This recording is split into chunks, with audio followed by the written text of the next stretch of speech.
Hi மக்களே! உங்களில் நான், உங்களால் நான். நான் தான் உங்க குருத்ரா பேசுறேன். இன்னைக்கு நம்ம என்ன விளாக் பார்க்க போறோம்னா, பருப்பே இல்லாம சாம்பார் எப்படி வைக்கிறதுங்கிறது தான் நம்ம பார்க்க போறோம். வாங்க சாம்பார் எப்படி வைக்கலாங்கிறத வீடியோக்குள்ள போய் பார்க்கலாம். வாங்க வீடியோக்குள்ள போலாம்.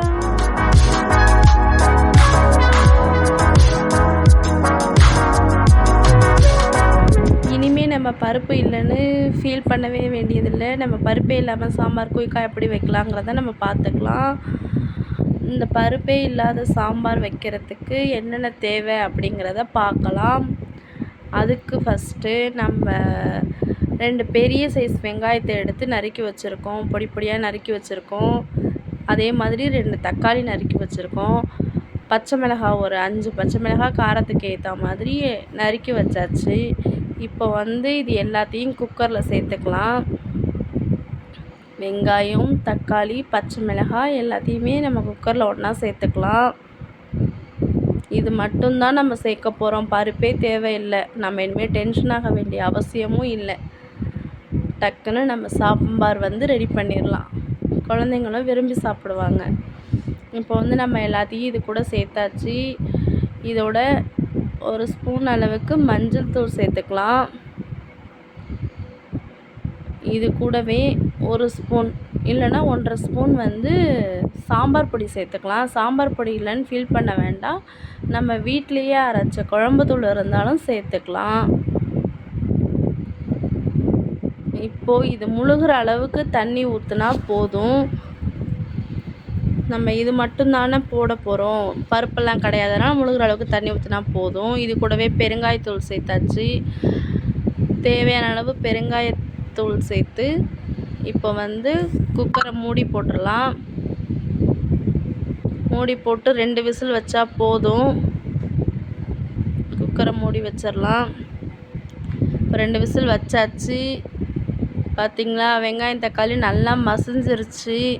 இப்போ இதை நம்ம கரண்டி இல்லைன்னா ஒரு மத்து வச்சு மசிச்சுக்கலாம். ஃபஸ்ட்டு இந்த தண்ணியை வடித்து எடுத்து வச்சுக்கலாம். கீழெல்லாம் ஊற்ற வேண்டியதில்லை.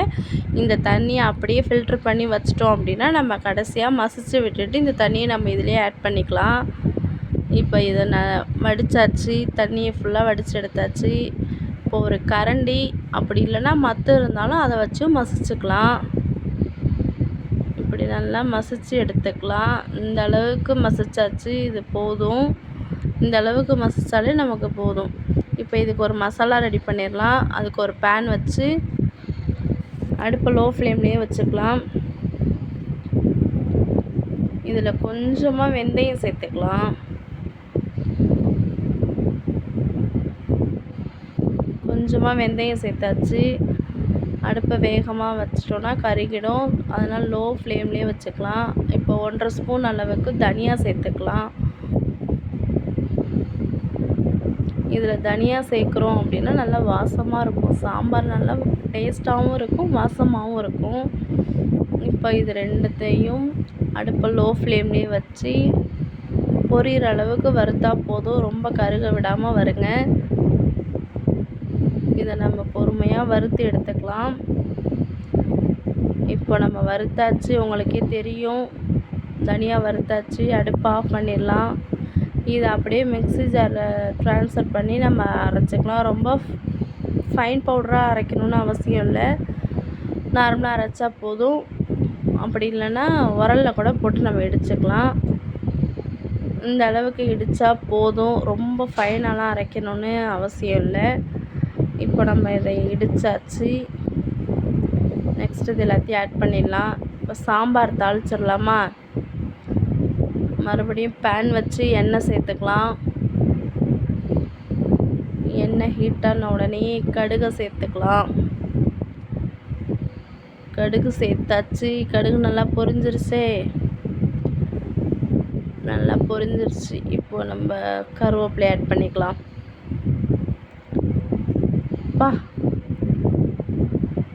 பார்த்து கேர்ஃபுல்லாக ஆட் பண்ணுங்க, மேலெல்லாம் தெளிக்குது. இப்போ நம்ம வடித்து வச்சுருக்கோம்ல அந்த தண்ணி இது கூடவே நம்ம ஆட் பண்ணிக்கலாம். தண்ணி வேஸ்ட்டாக போகாது. இந்த டைமிங்லேயே நமக்கு சாம்பார் எந்த அளவுக்கு தேவையோ அந்த அளவுக்கு நம்ம தண்ணி சேர்த்துடலாம். சாம்பாருக்கு தேவையான உப்பையும் கூடவே சேர்த்துடலாம். இப்போது தாளிப்பு போட்டு வச்சுருக்கோம் இல்லையா, அந்த தாளிப்பு அதில் சேர்த்துடலாம்.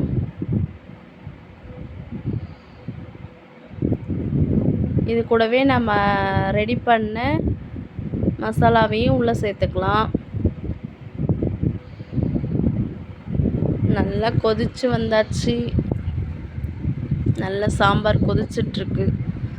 சாம்பாருக்கு என்னடா தண்ணியாக இருக்கே அப்படின்னு நினைக்காதீங்க. ஏன்னா நம்ம பருப்பு பொருளையே சாம்பார் தண்ணியாக தான் இருக்கும். இதுக்கும் ஒரு ஐடியா இருக்குது.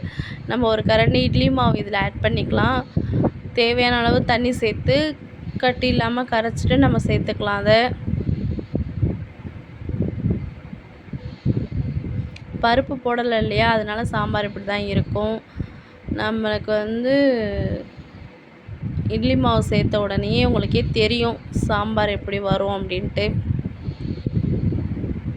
ஒரு கரண்டி இட்லி மாவு சேர்த்தா போதும். ரொம்ப அதிகமாக சேர்த்துட்டா ஒரு மாதிரி கொல கொலன்னு ஆகிடும் சாம்பார். அதனால் ஒரு கரண்டி மட்டும் நான் சேர்த்துருக்கேன். நீங்கள் உங்கள் சாம்பாருக்கு தகுந்த மாதிரி சேர்த்துக்கோங்க. நான் ஒரு கரண்டி தான் இப்போ கரைச்சி விட்டுருக்கேன். சாம்பாரில் சேர்த்தாச்சு. சாம்பாரில் சேர்த்த உடனே டைட் ஆகிடுச்சு பார்த்திங்களா சாம்பார். இன்னும் ஒரு கொதி வந்தால் போதும்.